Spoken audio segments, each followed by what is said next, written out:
After being in an entry-level position, how much experience would you say is needed before applying for a higher level position? So this is one that me and my partner Kip disagree about all the time.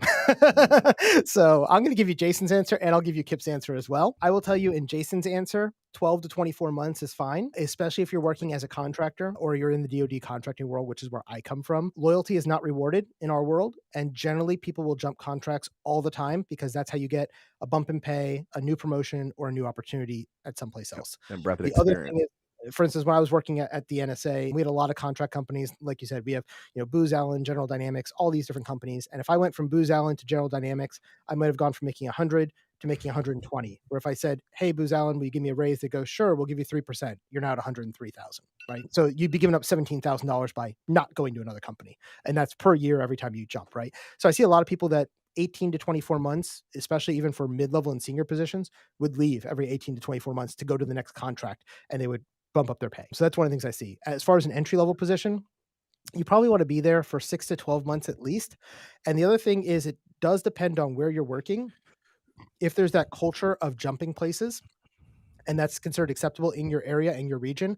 I could tell you in the DC metro area between Baltimore and basically Alexandria, Virginia, that whole side of the country there, it's common to jump contracts very quickly and very, very frequently. So it wouldn't be looked down upon by a hiring manager there. Now, if I'm in a different area of the world or a different part of the country where people value that loyalty and they see that you've been jumping around every 6 months or 9 months, they might go, do I even want to hire this person? Because if I hire Jamari, he's going to leave me in 6 months. That said, if you came in and you made it through my filter and I'm sitting there talking, I could say, I see, Jamario, you've been in this industry for only about 18 months and you've already had 3 jobs. You moved every 6 months. Why? You'd be like, well, if you notice, I've been promoted every time. I went from help desk to networks to security to now I'm applying for being an analyst. So this is my dream job. I just had to get here and get you some experience to get here.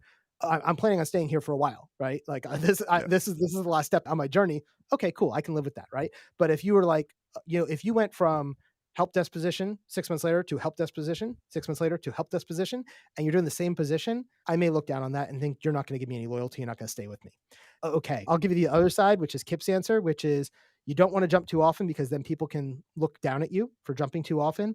And again, be prepared to have an answer of why you've jumped so frequently. But if you're getting it, for instance, if you're working at the help desk, you're making $14 an hour and you've been there for 6 months, and some other company's offering you $15 an hour, I probably wouldn't take it. I'd probably stay there for another 6 months and go for a year and then jump to $20 an hour. But if you're going from 14 to 20, I mean, that's really easy to explain to a hiring manager. They were willing to give me a 50% bonus to go to their company. Yes, I was going to leave, right? And you would too.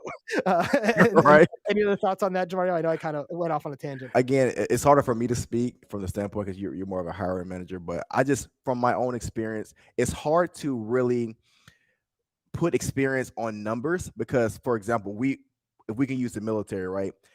There's a lot of people that have these years, because at least with the Air Force, right, you just get, for your promotion, you would get points for time and grade or time on station, stuff like that, right? Just for purely being there.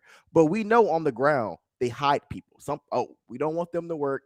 We want to put them over here. They might not actually have any experience, but from a number standpoint, it seems like, they've been there for years. That doesn't mean they know anything, right? There's a lot of hard chargers that go out there and actually are on the jet or in the server room actually doing the work. We always know it's a few people, when they say the Pareto principle, it's like 20% of people, 80% of the work, right? 20% of the work. Exactly. So that's what's happening. And so the Air Force even removed it, right? They said, no more of this, we're all at square zero. And that made it more fair, right? Because we know the truth. People aren't working. So it's kind of hard, again, for me to really get an answer because I know, because just how I like to work, I just love IT and security. So every day, like, I'm not working and I'm just reading about security, things like that, like different hacks, different breakthroughs, and especially in the military, any organization. You don't have to be cybersecurity, right?